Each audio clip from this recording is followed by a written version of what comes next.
Hurricane Helene has taken 202 lives so far in the southeast, and hundreds are still missing.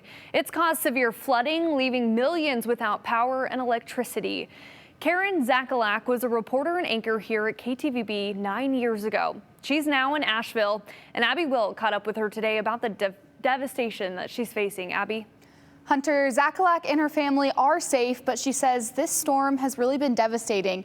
She's relocated now about an hour away from her home in Asheville because she still doesn't have cell service or running water at home.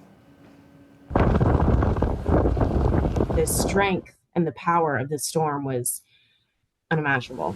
It's been 1 week since Hurricane Helene made landfall.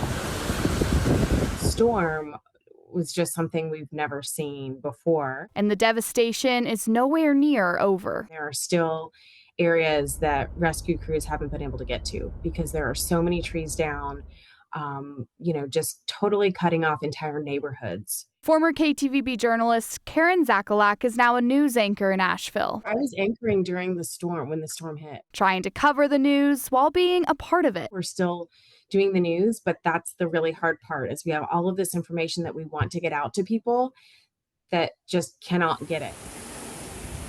There's still no cell service in Asheville, making communication difficult for families to learn what's going on. There's still no way to call and text anywhere near Asheville.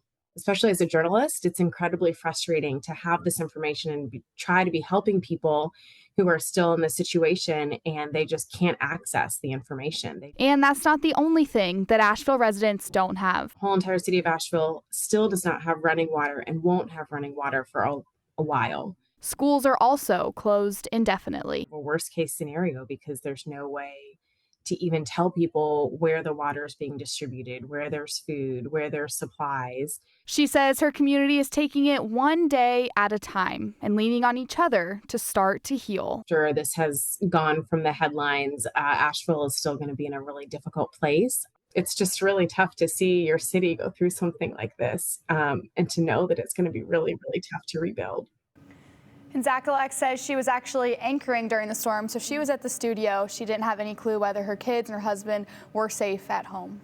You know, with that being said, thankfully they are okay. Her family is. I've also seen all of these donation drives pop up across North Carolina, but for people here in Idaho, Eastern Oregon, how can they help? Yeah, they can donate to the Red Cross or United Way of Asheville. She said those are the two most streamlined efforts to make sure that all the donations are getting there to Asheville. You know, another thing to mention too, Red Cross is bringing volunteers in from Idaho.